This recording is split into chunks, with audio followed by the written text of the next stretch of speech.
critérios a gente podia utilizar? Acho que é bem interessante esse ponto, quer dizer, na hora de definir a matéria-prima você tem uma série de critérios, a quantidade de óleo, a eficiência energética, a cultura já bem estabelecida ou não. Quais são esses pontos que a gente podia trabalhar para construir uma política pública? Quer dizer, quais são os pontos relevantes da discussão para a escolha da matéria-prima?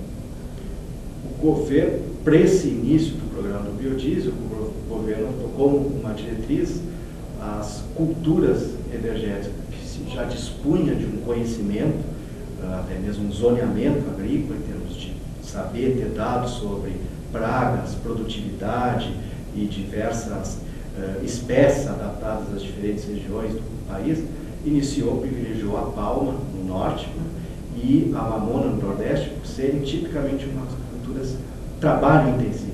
Elas demandam muita mão de obra no seu processo de extração, extrativismo vegetal no caso da palma, e a colheita manual no caso da mamona.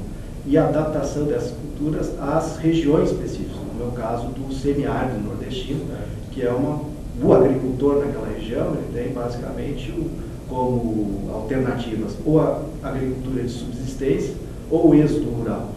E agora, com a introdução de uma cultura que seja adaptada, dificilmente é possível plantar soja no semiárido nordestino. No Cerrado já está, no Cerrado já está. A mamona é uma cultura, por isso que se iniciou com esse processo. Agora, a mamona já foi uma cultura importante nos anos 80, na Bahia, no Nordeste, perdeu significativamente a destinação de área dessa cultura e estamos retomando. Outro potencial muito grande que se tem é com o pinhão manso. Mas o pinhão manso não se tem o zoneamento agrícola, não se conhece. Tem um potencial, é preciso ainda muito recurso para, como é uma cultura perene, precisa pelo menos 4 anos para termos uma ideia de um estoque de conhecimento tecnológico para permitir a garantia aí que tange a assistência técnica e para a cultura do pinhão manso. Então ela promete, mas não é uma realidade imediata. Então, a gente tem um caminho ainda a percorrer de pesquisa e desenvolvimento, principalmente da agricultura, complementar o zoneamento para algumas culturas, soja, mamona nós já temos, precisamos criar para o girassol, para o pinhão manso precisa ser feito, para que possamos ter assim, uma segurança no que tange assistência técnica para as diferentes alternativas que se colocam no Brasil. E aí você vai ter mapeado as alternativas e vai poder fazer um balanço mais equilibrado, um balanço melhor do que que cultura escolher naquele momento, do que privilegiar. Justamente. Hoje, com os 5 leilões realizados, esse biodiesel que foi adquirido nos 5 leilões, metade dele é produzido de soja. Certo. Mas dá a ideia da participação relativa das culturas. 28% é de mamona e o restante são diversas outras culturas, girassol, nabo forrageiro e a palma. Tá, ok. Alguma coisa que você vai acrescentar para a gente aqui?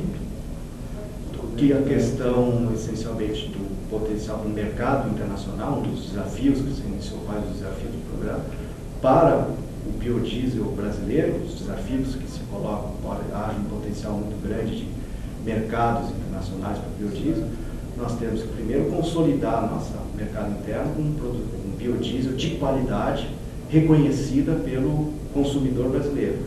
E o segundo desafio é derrubar as barreiras técnicas existentes para a exportação de biodiesel, principalmente na União Europeia, que estabelece certas barreiras. É um normativo muito específico que admite apenas a canola como matéria-prima, e com isso nós precisamos caminhar conjuntamente com os parceiros do Fórum Internacional para estabelecer normas técnicas que sirvam aos nossos interesses, e aí questões ambientais e sociais passam a ser muito importantes para qualificar a produção e o potencial da produção brasileira de biocombustível. Obrigado, Rodrigo. Obrigado pela entrevista. Augusto Rodrigues, coordenador do Plano do Biodiesel na Casa Civil, falou aqui com a gente do Projeto Brasil. Obrigado.